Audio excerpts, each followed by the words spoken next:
Bagaimana perasaan Anda bila agama yang Anda yakini tidak diakui oleh negara? Gara-gara itu, Anda pun mengalami kesulitan seperti tidak bisa memiliki KTP karena kolom agama di sana terpaksa dikosongkan. Atau tidak bisa melakukan pernikahan secara resmi karena lagi-lagi agama Anda tidak diakui. Persoalan inilah yang dihadapi pemeluk agama Sunda Wiwitan di daerah Kuningan, Cigugur, Jawa Barat. Saya memperoleh cerita ini saat saya datang ke pusat kegiatan adat Sunda Wiwitan di Cigugur, Kuningan, Jawa Barat hari Minggu lalu, 15 Februari. Saya datang bersama sebuah organisasi koalisi baru bernama Presidium Hak Beribadah. Selain saya sebagai ketua PIS, Presidium ini juga beranggotakan pimpinan Tegas Jaga Indonesia, Setara Institute, ICRP, PGI, Sejuk, Badan Kerjasama Gereja dan Lembaga Kristen, serta Badan Musyawarah Antar Gereja Nasional. Di Kuningan kami belajar betapa sulitnya hidup sebagai pemeluk agama Nusantara asli.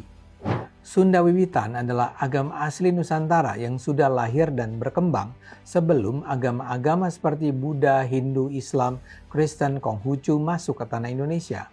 Sunda Wiwitan hanyalah satu dari banyak agama asli Nusantara yang masih hidup dan terdokumentasi kuat secara historis. Tapi oleh negara, mereka semua tidak diakui sebagai agama. Ada Keharingan, agama asli masyarakat Dayak, ada Parmalim, agama asli masyarakat Toba, atau juga Kejawen yang merupakan tradisi spiritual Jawa kuno. Mereka semua bersama agama-agama asli lain yang lebih kecil tidak diakui sebagai agama resmi. Untuk keperluan administrasi, para penganutnya terpaksa mengaku beragama lain.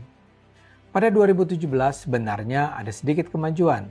Mahkamah Konstitusi menyatakan di dalam KTP, masyarakat berhak menuliskan nama keyakinan mereka, tapi bukan di kolom agama. Bagaimanapun, nama agama mereka sendiri tidak diakui. Mereka hanya berhak mengatakan mereka menganut kepercayaan kepada Tuhan Yang Maha Esa. Jadi, nama Sunda Wiwitan atau Keharingan atau Parmalim atau Kejawen tidak bisa ditulis di KTP. Mereka cuma boleh menulis penghayat kepercayaan kepada Tuhan Yang Maha Esa. Tidak cuma itu, tapi di sejumlah daerah pemerintah bahkan masih menolak untuk mencantumkan keterangan kepercayaan tersebut di kolom agama. Intinya, agama asli itu tidak dianggap sebagai agama. Padahal ini bertentangan dengan UUD 1945. Dalam UUD 1945 pasal 29 ayat 2 dikatakan bahwa negara menjamin kemerdekaan tiap-tiap penduduk untuk memeluk agamanya masing-masing dan untuk beribadat menurut agamanya dan kepercayaan itu. Jadi jelas dikatakan di sana, merdeka memeluk agamanya masing-masing. Tidak pernah ada ketetapan yang bilang yang dimaksud agama adalah agama Islam, Kristen, Katolik, Hindu, Buddha, dan Konghucu. Begitu pula tidak ada satupun peraturan perundangan di Indonesia yang mengatakan agama asli Nusantara itu bukanlah agama. Tapi karena agama asli Nusantara itu tidak diakui sebagai agama, maka para penganutnya pun mengalami kesulitan dan perlakuan diskriminatif di Indonesia. Selama berpuluh tahun, sebagian dari pemeluk agama asli itu dipaksa berafiliasi dengan agama lain. Sebagian lain memilih masuk agama lain saja agar aman. Begitulah persoalan yang dihadapi para pemeluk agama asli termasuk Sunda Wiwitan.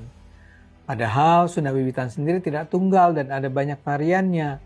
Istilah Sunda Wiwitan sendiri dipakai sebagai payung untuk menyebut kepercayaan leluhur Sunda, tapi praktiknya berbeda-beda di tiap wilayah.